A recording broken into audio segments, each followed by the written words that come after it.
let's talk about consent. We can learn a lot from stories, whether they're real or fiction or realistic or fantastical. When characters act like real people, we can learn from how they treat each other and react to each other without having to go through all these situations ourselves. In fact, before somebody begins dating themselves, media has an outsized influence on their understanding of the rules and roles of dating. So, media portrayals of romance do matter, and it especially matters when the characters mess up along the lines of consent. There are countless think pieces out there about how seeing attractive guys in the movies do whatever they want with women without having to check in about consent made people think, I could do that too if only I was as attractive as Harrison Ford. But only focusing on this feels like a mistake, or at least it doesn't uncover as much as could be uncovered. There are plenty of stories where characters mess up in this way, and then the other characters respond appropriately.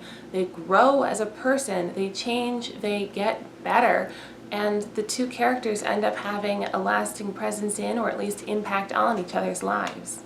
In a world where we're being atomized by social, political, and economic forces, and where canceling people who are toxic to you is tempting, perhaps reviewing these stories and seeing how people can change, grow, and get better as people can at least present a meaningful alternative. In this analysis, I'm going to be looking at scenes from Star Wars, Indiana Jones, and Gawain and the Green Knight. I'll be mapping them onto two common consent models, the no means no model and the wheel of consent model. My working knowledge of these consent models comes thanks to YouTuber Hannah Witten, whose video I will link down below. She covers these two and two more as well. Then we'll unpack the things each character did right and wrong and what they did moving forward. First, let's talk about Han Solo and Leia Organa. Specifically, that first kiss where she said no a whole bunch and he kissed her anyway. I happen to like nice men. Nice man. Very nice. Sir, I've isolated the reverse power flux coupling. Thank you. And when they were interrupted by C-3PO, she runs away. It's clear cut, right? This is assault. But where it's less clear cut is whether Han bad, Leia good, because Leia doesn't understand consent either. She essentially does the same thing to Luke to win an argument. You must have hit pretty close to the mark. You get her all riled up like that, huh, kid?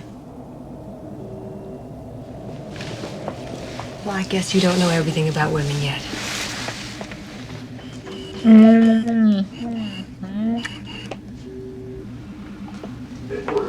So what we really have is two guarded people who aren't the best communicators, one of whom made an ill-advised move on the other. But as the story keeps throwing them together and as their relationship progresses, she warms up to the idea of a relationship with him. Their relationship fits pretty well in a binary consent model, where no means no and yes means yes. So let's take a look at something a little more complicated. Let's explore the relationship between Indiana Jones and Marion Ravenwood. The first thing that you learn about Marion and Indy's relationship is that she was the minor daughter of his PhD advisor when they first had to go at a relationship. I never meant to hurt you. I was a child. I was in love. It was wrong and you knew it. Because she was 15 at the time and he was 26, consent between the two of them was not possible, even if they both said yes. Nowadays, this kind of behavior would fall somewhere on the grooming to statutory spectrum, depending on exactly what went down between the two of them, both of which are illegal. Even if you factor out the power difference between a grown man and a teenage girl, the fact is that her brain isn't done yet. She's easily manipulated into doing things that she wouldn't have decided to do of her own volition. And she has a telling line when they reunite. I learned to hate you in the last 10 years. She's grown into a mature acceptance that he took advantage of her when she was way too young. You knew what you were doing. Now I do. This is my place. Get out! With this context, it's important to note that it's Marion who approaches Indy later in the movie. And to unpack what happens next, we're going to need our next consent model. This next model is called the Wheel of Consent, and it's based on the idea that any interaction between two parties can be mapped onto two axes. The first axis is all about doing. You'll have one person be the doer and the other person be done to. And the secondary axis is about whose idea was it to do this thing. So if it's your idea and you want access to the other person, that's going to put you up in the take quadrant and your partner is down in the allow quadrant. For example, you want to kiss them and they allow you to kiss them. But this can go the other way too. Sometimes it's the person who's done to whose idea it was to do the thing in the first place. For example, I want you to give me a massage. It's my idea, but I'm being done to. Although, sometimes the same action can fall into different quadrants depending on whose idea it was to do the thing. To take that massage example, that might seem really cut and dry, but what if my partner offers me a massage and really I want to go to sleep and they say, no, you'll like it, let me give you a massage. Well, that's their idea and I'm allowing them access to my body because what I really want is to go to bed. So you've really got to pay attention not just to what does the action seem like it is, but also whose idea was it to do the thing. So to take us back to Indiana Jones, we're on the pirate ship, Indy's hurt, Marion's trying to make him feel more comfortable, so she tries to help him onto the bed. She tries to help him take his shirt off.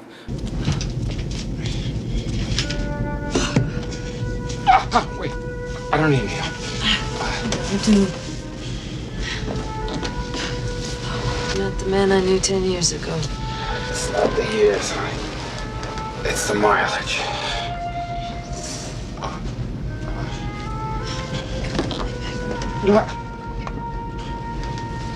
Please, I don't need a nurse. I just want to He's sleep. such a baby. Marion, leave me. How's this here? Go, Ray.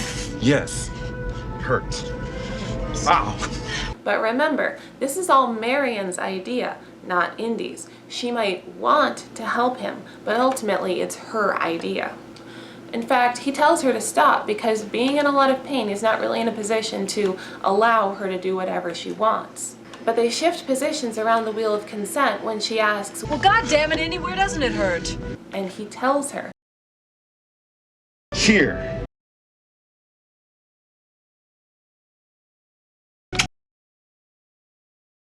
Here.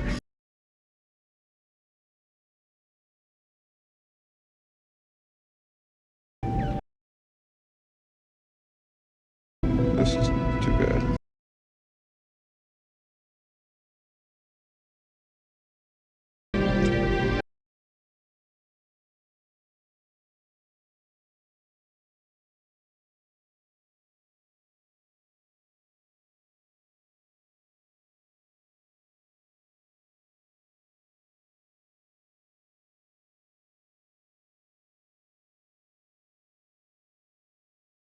She's still the one doing, he's still the one done too, and yet he's the one calling the shots now. But then he falls asleep, which takes him back out of the circle of consent, and Marion stops.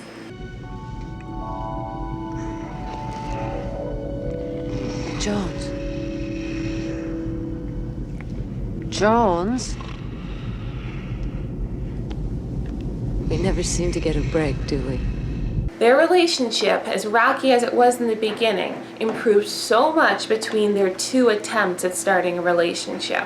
This couple is a great one for learning how to navigate consent. But what about couples who aren't? The King Arthur Christmas special, Sir Gawain and the Green Knight, features in it as a key plot point. A couple who strike a deal with Sir Gawain that whatever he gets from the lady, he will then give to the knight. I will remind you, this is 14th century poetry. This is medieval literature. These are Western values. This is the King Arthur Christmas special. We need to protect our traditional Western family Christian values of hospitality, generosity, and goodwill towards all mankind. If you're not up for a bit of bisexual swinging, then you're part of the war on Christmas. Oh, and as a side note, I really wanted to be able to put some B-roll from the 2021 movie in here, but they changed so many things that there's nothing to work with. So we're just gonna have to go with the beautiful verse. What we've got to start out with is the fact that we have three parties. Even if only two of them interact at any given time, the context still matters. We learn towards the end of the poem that it was the Green Knight who dreamed this all up. Playing games with my spouse, I was the planner myself. I sent her to tempt you, and truly, I've come to think you are one of the finest fellows to set foot on the earth. Putting him firmly on the I want side of things. This puts his wife over in the fulfilling a desire side of things, and because she's being asked to do action to go and seduce Gawain, that puts her up in the serve quadrant. Although I don't feel so good about putting the Green Knight down in the accept quadrant because he's actually not having anything done to him, at least physically. So I'm going to put him sort of on the line and put him aside for the moment. Now let's take a look at the interaction between the lady and Gawain. When the lady approaches Gawain, she moves quadrants. She had been in the serve quadrant, but now she's in the take quadrant. She's approaching Gawain with her own wants in mind. And then the two of them go back and forth on whether or not he's going to let her kiss him, and then eventually he concedes. Now, in this last interaction, we have Gawain moving from the accept quadrant up to the serve quadrant. Because again, remember, the Green Knight was the one who orchestrated all of this. He's the one who came up with the contract, and even though he wasn't there when his wife and Gawain hooked up, he doesn't know exactly what to expect. This is his idea, and the surprise is part of the contract. Gawain went over and met his host in the middle of the hall, and good-heartedly he greeted him, saying graciously, "Let me first carry out the main clause of the covenant that we've already agreed on and drunk to as well." Then he hugged his host, kissing him 3 whole times, as energetically and as earnestly as he had ever done. "By Christ," said his companion, "you've been quite successful in conducting your business if you've won a bargain like that." "Yes, but let's forget the terms," retorted the traveller, "since I've openly repaid you the whole debt that I owed." "Marry," said the other man, "I'm missing all your luck, since I've been out chasing all day, and all I've achieved is this foul little fox fur. May the fiend take it! Now that's a paltry repayment for the precious things you've so kindly conferred on me, those 3 kisses that are sweet and good." And most importantly, because the contract was fulfilled and everybody followed the rules, everybody gets to part amicably. Except that Gawain and the Green Knight is a story all about breaking contracts. Now, how can that be? Well, Gawain was given something in a non-romantic context, a belt, which is going to keep him safe from the axe when... Okay, let's back up. So a year ago, the Green Knight had come to King Arthur's Christmas feast, and he challenged one of the knights to a contest where he gets his head cut off, and then a year later, he's going to cut the knight's head off. And so Gawain took him up on this thinking, well, I'll chop his head off and we'll be done here. But the Green Knight takes his head off the floor and he puts it back on his body. He says, okay, meet me in a year. So Gawain is up in this castle. He's living off the hospitality. He doesn't know yet that this is the Green Knight. So he's living off this guy's hospitality for a few days.